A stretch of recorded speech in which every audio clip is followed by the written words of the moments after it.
जय गुरु जी संगत जी। गुरु जी कहते थे कि आंटियां जड़ियां ने अपने बच्चियां ਲਈ अपने इन-लॉज ਲਈ अपने मायके वालों के लिए सबके लिए ਉਹ ਮੰਗਦੀਆਂ ਨੇ ਬਲੇਸਿੰਗਸ। लेकिन आदमी ਜਿਹੜੇ ਹੁੰਦੇ ਨੇ ਉਹ ਕਹਿੰਦੇ ਨੇ मेरा काम चंगा कर दो, ਮੈਨੂੰ ਗੱਡੀ दे दो, ਮੈਨੂੰ ਉਹ दे दो, दुनियावी चीजें मंगते हैं। सो एक गुरु जी ने ये कहा और एक गुरु जी ने ये भी कहा कि अंकल आंटियां का ध्यान रखन और आंटियां अंकलों का ध्यान रखन और एक कानूनी स्वर्ग बना के रख रहे हैं। आपस में अगर घर में ही हमारे क्लेश होगा, लड़ाई झगड़ा होगा, तो वो फिर गुरु जी को फॉलो करने से क्या फायदा, है ना। तो गुरु जी को फॉलो करना है तो घर में सुख शांति होनी चाहिए। एंड एक और गुरु जी कहते थे ABC, ABC ना करा करो। गुरु जी कई बारी शॉर्ट फॉर्म्स होते थे उनके, जैसे एक उसमें से ABCD था। तो गुरु जी कहते थे नेवर अब्यूज एनीबॉडी, किसी को गाली मत निकालो अनजाने में भी। एंड नेवर ब्लेम एनीबॉडी, किसी को ब्लेम मत करो। Never criticise anybody. बट हम क्या करते हैं, गाली तो शायद सब लोग नहीं निकालते होंगे, बुरा भला हर किसी के लिए सोचते हैं और कहते हैं और ब्लेम तो करते हैं कि आपने ऐसे किया, आपने ऐसे किया, उसने ऐसे किया, उसने ऐसे किया। So Guru ji has always told us not to do all those things and see is never criticise. We do criticise everybody. हम भूल जाते हैं गुरु जी को फॉलो करने से पहले। और दूसरा एक और पॉइंट है कि गुरु जी मुकाबला करने के लिए नहीं कहते थे। जब हम गुरु जी के मैं 97 या 98 में जब हम लोग गुरु जी के दरबार में जाते थे, तो बहुत बड़े बड़े मिनिस्टर्स, बड़े army officials, navy officials, so many big dignitaries were sitting there. पर हमको कोई फर्क नहीं पड़ता था। हम किसी से एक दूसरे को नाम से तो कोई जानता ही नहीं था, बस बैठते थे वहां और जाके गुरु जी का सत्संग सुनते थे, लंगर लेते थे और अपने घर आ जाते थे। उसके बाद फिर गुरु जी कहते सीगे कि अगर कई बार कहते सीगे, मैंने उस दिन उषा भसीन आंटी का सत्संग सुना, उन्होंने कहा गुरु जी कहते सीगे कि अगर कोई छोटा आया, कोई मिनिस्टर बैठा है ते असी की लेना उन्होंने, तो आप अपने आप को देखो, कोई बड़ा है, कोई अमीर है, you make a direct connection with God, with Guru ji, with महाराज। किसी को देखना नहीं है आपने, आप सिर्फ गुरु जी को फॉलो करिए और उनके साथ डायरेक्ट 1-to-1 कनेक्शन बनाइए। ये सब करने के बाद एक अच्छे इंसान बनिए। एक बारी उनके ऊपर छोड़ के देखो, वो फिर ऐसे होने लगेगा। वो जो कहते हैं ना भजन है एक, मेरा आपकी कृपा से सब काम हो रहा है, करते हो तुम गुरु जी, मेरा नाम हो रहा है। हम सोचते हैं हम कर रहे हैं। अब मैंने पिछले सत्संग में बताया, मैं अपने अंकल को लेगी, मैं तो कोई भी नहीं होती अंकल को ले जाने वाली। मैं कौन हूँ अंकल को हॉस्पिटल तक पहुंचाने, मेरे अंकल बीमार है या मैंने ऐसे किया ना, मैंने कुछ नहीं किया, सब गुरु जी ने करवाया। सो गुरु जी यही मैं है, मैं छोड़ दो, मैंने कुछ नहीं किया। गुरु जी उनको न्यू लाइफ देते हैं। गुरु जी ने मेरे को new life the.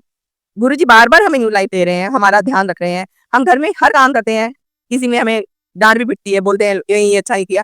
So everything is, वो हम अपने कर्म काटते हैं जब हमको अप्रिसिएशन नहीं मिलती है कि हमने कुछ गलत काम किए होंगे पिछले जन्म में। So leave everything to him, then you see कैसे काम बनते हैं, कैसे छोटे छोटे काम बनते हैं। एंड गुरु जी सबसे पहले तो हमको हेल्थ देते हैं, उसके बाद हमको वेल्थ देते हैं एंड उसके बाद फिर बाकी की जो भी चीजें आपको चाहिए वो देते हैं। लेकिन टाइम और प्रायोरिटी गुरु जी की खुद की होती है। ये नहीं कि हम एक बार मंदिर गए और हमने कहा कि गुरु जी मैंने दे दो, तो गुरु जी इंस्टेंट नहीं देंगे। गुरु जी भी आपको आजमाएंगे। हम गुरु जी को आजमाने जाते हैं तो गुरु जी भी तो हमें देखेंगे। गुरु जी कहते हैं कि नींबू वांगर नहीं छोड़ूंगा एंड फिर उसके बाद तो अपने नाम छोड़ूंगा, फिर एडमिशन मिलेगी। एंड गुरु जी हमारे साथ रहते हैं, अंग संग रहते हैं हमेशा जब हम गुरु जी को मांगने लगते हैं। एंड गुरु जी के साथ डायरेक्ट कनेक्शन बनाओ। सो गुरु जी के साथ हर बात करो। You don't have to discuss all the things with people. आप किसी को अपना दुखड़ा सुनाओगे तो गुरु क्या करेंगे, वो लोग बातें बनाएंगे, बस दैट्स ऑल। एंड गुरु जी से बात करोगे तो गुरु जी कहते होते थे कि एनु मेरी फोटो ना समझो, जो गुरु जी फोटोज गुरु जी की होते हैं स्वरूप हमारे पास, ये मैं खुद हूँ। सो गुरु जी इंस्टेंट हमारी बात, मतलब कई बार इंस्टेंट भी सुनते हैं। Once we get admission and हम अगर गुरु जी को प्यार करते हैं, हमारा गुरु जी का फेथ है, तो गुरु जी बिल्कुल हमारी सुनते हैं। एक छोटी छोटी सी बात सुनते हैं गुरु जी, एक एक हद तक हमारी उनको पता है। हम गुड डीड्स कर रहे हैं, बैड डीड्स कर रहे हैं, गुरु जी से कुछ भी छुपा नहीं है संगत जी, गुरु जी से कुछ भी नहीं छुपा है। सो कई लोगों ने मेरे को मैसेज किया कि गुरु जी का सत्संग कराया, आंटी बनाया नहीं, तो मैं उसके लिए बताऊंगी आपको। कुछ दिन पहले अंकल हैं, वो हमारी हेल्प करते हैं, तो मेरे अंकल ने बोला कि आंटी का बर्थडे आ रहा है, हम सत्संग कराएंगे। अंकल सत्संग करना 13 तारीख को, आंटी का बर्थडे है। तो मैंने तो पहले बोला कि अंकल, मेरे अंकल बहुत बीमार थे और बहुत मतलब बुरी कंडीशन से निकल के गुरु जी ने उनको बाहर निकाला है। एंड मेरी भी due to I have also recovered from cancer, तो मेरी भी इम्यूनिटी कम है। सो एवरीबॉडी सेड कि नहीं, आपको अभी नहीं कराना चाहिए, कुछ भी किसी से भी इन्फेक्शन हो सकती है। तो सबने कहा हमको। तो मैंने फिर अंकल को फोन करके कह दिया कि जी नहीं, अभी हम नहीं करा सकते सत्संग। अंकल जब ये सब कोविड का थोड़ा सा कम हो जाएगा तब हम सत्संग कराएंगे। तो बात खत्म हो गई। कल सुबह बर्थडे था, 12 बजे से I am a bit excited for my birthday and I से कि रोज तो हम काम करते हैं, बर्थडे को I want to rest, that's all. मैं कुछ भी काम नहीं करूंगी, मैं इसलिए अवॉइड करती हूँ बर्थडे वाले दिन सत्संग, क्योंकि I feel this is my day. लेकिन गुरु जी के साथ, गुरु जी को भोग लगा के, गुरु जी के साथ बैठ के, गुरु जी का सिमरन करके, that's all I wanted to do. So in the morning 12 बजे मैंने कहा लो गुरु जी, मेरा जन्मदिन शुरू हो गया। फिर उसके बाद सुबह उठी सो के, it was around 7:38।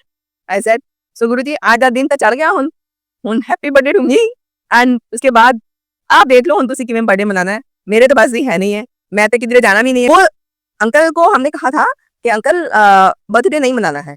So then uncle he is just like a small brother, Guruji की संगत है। तो वो अंकल ना सुबह-सुबह जैसे मैं अभी किचन में खड़ी थी तो मैं दरवाजे से देख रही कि समबडी एंटरिंग माय हाउस और आई थॉट कि शायद अंकल विश करने आए होंगे। With lots of flowers in the hand, मैंने कहा फ्लावर्स लाए होंगे मेरे लिए एंड आंटी इन फूलों पे पानी डाल दीजिए। मैंने कहा अंकल ये सब क्या है? कहते शाम को सत्संग है। मैंने कहा कहाँ सत्संग है? कह रहे आंटी आपके घर सत्संग है। मैंने कहा अंकल आपको मना करा था ना सत्संग नहीं करना है, हम 2-3 महीने बाद करा लेंगे। नहीं, आपको नहीं करना है, हमें तो करना है। हमें करना मीन्स गुरुजी ने आना था। गुरुजी ने कैसे मेरे को एक सरप्राइज़ बर्थडे सत्संग कराया, मुझे नहीं पता, मैं हक्की-बक्की रह गई और मैं यूँ देखने लग गई। सो अंकल आए, अंकल सब सामान यहाँ छोड़ के चले गए, गुरुजी का चोला, जुतियाँ, एवरीथिंग एंड मैं तो आंटी ये बना लेना, आंटी ये बना लेना, वो बना लेना, वो बना लेना एंड आप मेरे को लिस्ट बना के दे के जा रहे हो। सो एवरीबॉडी सेड ओके दूर-दूर बैठेंगे और सत्संग करते हैं। सो मैंने फ़ोन किया, मीनू आंटी हैं, उनको फ़ोन किया, she is just like my small sister. मैंने कहा मीनू ऐसे-ऐसे ना आंटी अंकल आ गए हैं और वो फूल लेके आ गए हैं और कह रहे हैं मुझे तो हम तो सत्संग कर रहे हैं, आपका बर्थडे है। Said very nice. She says क्या करना है? मैंने कहा he has given me this menu कि ये बना लेना। सो शी सेज ओके दाल और सब्जी, एक दाल और एक सब्जी बना लेना। गुरुजी का सत्संग सिंपल ही होता है, दाल, सब्जी और चटनी और एक हलवा प्रसाद बना लेंगे और कुछ नहीं बनाएँगे। वो बोली नहीं दीदी मैं तो राजमा बना के लाती हूँ। I said okay. वो भी मेन्यू भी गुरुजी सेट करते हैं, हम नहीं करते हैं सेट। और गुरुजी अपना सत्संग, अपनी संगत, अपना दरबार, अपना चोला हर चीज़ खुद डिसाइड करते हैं। हम भले कहते रहे ये नहीं है, पर गुरुजी ने जो करना है गुरुजी वही करेंगे। एंड देन उसके बाद आंटी ने बोला ठीक है, मैंने कहा ठीक है और मैं एक और चीज़ बोली कि ठीक है मैं चाय प्रसाद के साथ ये ले आऊँगी। ऐसे ओके। अब मैं भी बिल्कुल अकेली थी तो मैं भी जो मुझे कहता जा रहा था मैं ओके करती जा रही थी। बिकॉज़ गुरुजी न्यू कि मेरे को बर्थडे वाले दिन कुछ काम नहीं करना था, मुझे रेस्ट करना था। So after that again after 5-10 minutes phone करती है कि आप ना सब्ज़ी भी मत बनाना, जो सब्ज़ी बनानी है वो भी मैं बना के लाऊँगी। सेड ओके जय गुरुजी। सो सब्ज़ी की सेवा उसने ले ली सारी। एंड वी आर 10 के 10-15 से ज़्यादा लोगों को नहीं हम बोलेंगे ही नहीं क्योंकि इतने लोगों को बिठाना और सोशल डिस्टेंसिंग करना थोड़ा मुश्किल हो जाएगा। एंड देन उसके बाद मैंने 1-2 जनों को आस-पास, एक घर इधर वाला, एक उधर, क्योंकि वो लोग भी गुरुजी को मानते हैं तो आई थॉट कि उनको बोलना चाहिए क्योंकि अगर आवाज़ आएगी तो अच्छा नहीं लगता कि गुरुजी हमारे घर आए हैं और मैंने उनको बताया भी नहीं। उनको फ़ोन किया तो she says okay it's your birthday I am going to make this मैं बना के ला रही हूँ। आई सेड नहीं कुछ भी मत लाना, आपको लाना है तो आप रोटी प्रसाद ले आना बना के। तू रोटी प्रसाद नहीं बनाना। And then after that this side neighbours दूसरे थे, उन्होंने कहा मैं हलवा प्रसाद बना के ला रही हूँ बिकॉज़ आई थॉट कि हलवा तो घर में बनाएँगे। सो आई सेड नहीं वो तो मैं बना के लाऊँगी। आई सेड ओके तो गुरुजी ने हलवा प्रसाद भी करा दिया। उसके बाद फिर जब सारा इंतज़ाम हो गया, अब मेरे अंकल हम बर्थडे के लिए छोटा-सा केक लेकर आए थे कि चलो कल बर्थडे, बच्चे बाहर रहते हैं, वीडियो कॉन्फ्रेंसिंग करके बच्चों के साथ केक काटेंगे और बर्थडे मना लेंगे। इतनी देर में एक केक आता है मेरे ब्रदर के यहाँ से, एक केक आता है मेरे बेटे के यहाँ से। सो गुरुजी ने केक भी भेज दिए because I had to go out to bring the cake. वो भी इंतज़ाम करा दिया। गुरुजी कैसे आपके सारे काम कराते हैं। तो उसके बाद फिर वो केक भी आ गया एंड उसके बाद अंकल की टीम आई पूरी, उन्होंने बहुत सुंदर दरबार लगाया, सत्संग हुआ, सब कुछ बहुत बढ़िया हुआ। मेरे अंकल ने कहा आप कुछ तो घर में बना लो। देन वी थॉट के घर में गुरुजी के मंदिर में समोसे या पकौड़े मिलते थे तो मिलते हैं मंडे को, तो हम भी कुछ ऐसी चीज़ बना लेते हैं। So I just made few pakoras for the sangat and I had इतना अच्छा सत्संग हुआ कि मैं बयान नहीं कर सकती। मैंने नहीं किया, so it was a surprise सत्संग गुरुजी की तरफ से मेरे लिए। सो गुरुजी हर चीज़ का ध्यान करते हैं। गुरुजी शुकराना, थैंक यू सो मच। तो आप गुरुजी को प्यार करो, गुरुजी से बातें करो, किसी को बोलने की ज़रूरत नहीं है। गुरुजी से माँगा नहीं था मैंने कुछ भी। मैंने बोला था गुरुजी हुण आपां किस तरह बर्थडे मनावांगे ये तुसीं दस्सो, बस इतना कहा था। And before going out anywhere आई से चलो गुरुजी उत्थे चलिए। सो गुरुजी को हर वक़्त साथ लेके जाओ जहाँ भी जाना है। एंड गुरुजी को मांगो नहीं, बस गुरुजी को गुरुजी मैं चली हाँ, हुण तुहाडे ते छड्डदा, तुसीं कराना काम या नहीं करना ਉਹ ਤੁਸੀਂ ਜਾਣੋ, ਮੈਨੂੰ नहीं पता। ये नहीं कहना कि गुरुजी ये करा दो, गुरुजी वो करा दो, I don't say that. I just say कि गुरुजी मैं चल रही हूँ, मेरे अंग संग रहना, जिवें तुहाडी मर्ज़ी। सो गुरुजी सुनते हैं और गुरुजी पल-पल की खबर रखते हैं और पल-पल हमारा साथ देते हैं। सो गुरुजी को कभी भी हमें मतलब ऑफर्स भी नहीं देनी चाहिए कि गुरुजी ऐसे करोगे तो ऐसे होगा, ऐसे होगे तो ऐसे होगा। बस गुरुजी को अपने साथ रखो, गुरुजी को बोलो मेरे अंग संग रहना। सो तो मेरे को बहुत अच्छा लगा कल and I am feeling so blessed कि आई कांट टेल यू। कल एक संगत में एक छोटी-सी बच्ची आई थी, एक सेवा कर रही थी। She was around I think 20s में होगी, 22 या 23 की लग छोटी-सी थी। सो उसने अपना एक सत्संग सुनाया। उसने बोला कि मैं वो एक दिन गुरुजी के मंदिर गई थी, सिर्फ एक दिन, और उसके बाद शी बिलॉन्ग टू हिमाचल। तो वो अपने घर जा रही थी, तो घर जाते समय किसी ने बोला कि तुम आजकल उस पे मत जाओ, क्या कहते हैं, बस पे मत जाओ, हमारी गाड़ी जा रही है, हमारे साथ जाओ। रास्ते में गाड़ी पे जाते हुए उनका एक्सीडेंट हुआ एंड उसने बताया कि उसका ये नाक इतनी जोर से अलग हो गया, बिल्कुल लटकने लग गया एंड आंखों में भी बहुत जोर से चोट लगी। एंड उसके बाद कहती है कि हम लोग डॉक्टर्स ढूंढते रहे, उसकी मामा के साथ जा रही थी, तो डॉक्टर्स को ढूंढा, डॉक्टर नहीं मिला। कह रही 15 किलोमीटर आगे और 15 किलोमीटर पीछे कहीं भी कोई डॉक्टर नहीं था कहीं भी। और कह रही थी फिर एक छोटा सा एक रूम सा दिखा जहाँ एक डेंटल सर्जन था, दांतों का डॉक्टर। उसको फिर इन्होंने रिक्वेस्ट करा भी कुछ फर्स्ट एड दे दीजिए आप इसको, ताकि हम इसको हॉस्पिटल पहुंचाएं। सो वो डेंटल सर्जन ने जैसे कैसे भी 2-4 स्टिचेस लगा के उसका नाक सील दिया एंड उसके बाद वो हॉस्पिटल लेके गए। वहां लेके गए एक हॉस्पिटल में, उन्होंने मना कर दिया कि जी नहीं, हम नहीं कर सकते, sorry we can't do anything. दूसरे में लेके गए मैक्स हॉस्पिटल में, वहां लेके गए चंडीगढ़, उन्होंने सर्जरी करी। उसके बाद उस लड़की की 2-3 सर्जरीज हो चुकी है। ये जो आई लैशेस है ना, यही अलग हो गई थी बिल्कुल। उन आई लैशेस में भी उसको इतने सारे स्टिचेस लगे।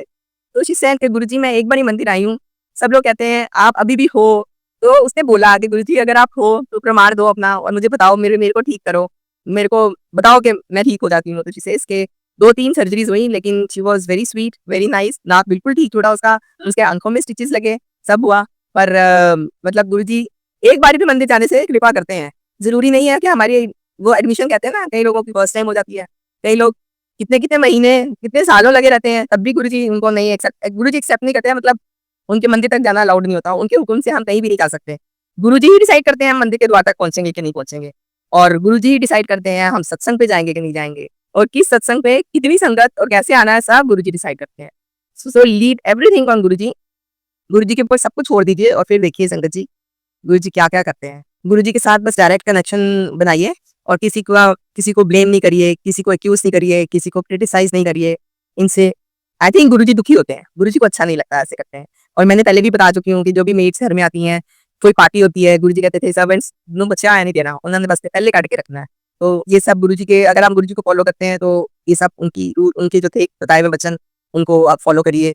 और गुरुजी लेके जाते होते थे हमें भी। मैं भी 1-2 बारी पार्टीज में गुरुजी के साथ गई हूँ। एक सुल्तानपुर में थे एक अंकल, शायद गुरुजी उनको सुदामा अंकल ही बुलाते थे, हम उनके घर गए, वहाँ पंजाबी फोक सिंगर्स आए हुए थे एंड आई हैव अटेंडेड 1 और 2 parties like that. Guruji invitations Guruji ने दिए थे, ज्यादा तो नहीं किया क्योंकि हमने 3-4 साल के बाद गुरुजी को छोड़ दिया था, हम लोग चले गए थे यहाँ से केरला।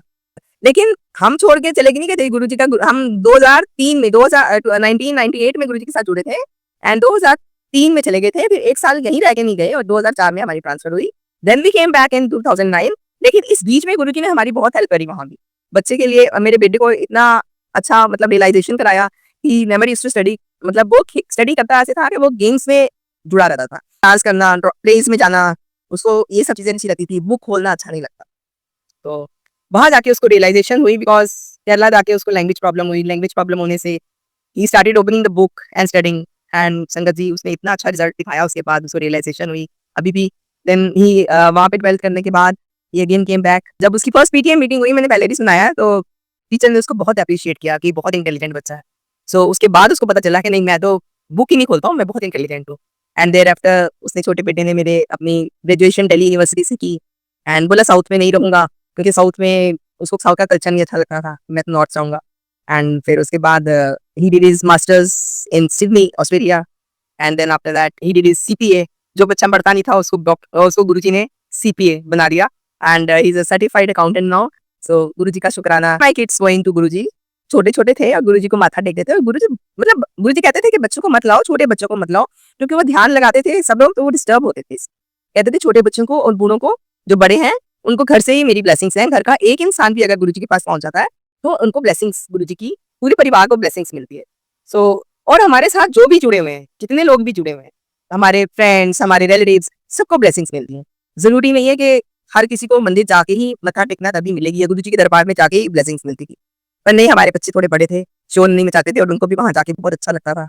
सो दे यूज्ड टू गो। गुरुजी इतना इतना प्रसाद खिलाते थे, ऐसे इकट्ठा कई बारी तो 2-2 3-3 टुकड़े बर्फी के और लड्डू। एक दिन उन्होंने मेरे अंकल को 3-4 समोसे खिलाए। उसके बाद इतनी सारी वो पनीर वाली जलेबियां थी, वो खिलाई। फिर उसके बाद ऑब्वियसली लंगर, हलवा प्रसाद तो आता ही था बन के।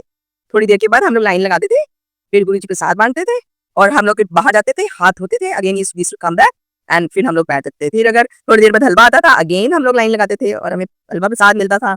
गुरुजी ऐसे छोटे से हाथ गुरुजी के होते थे और इतना प्रसाद देते थे गुरुजी ऐसे करके कि हमारी पूरे 2 हाथों में हम लोग लेते होते थे।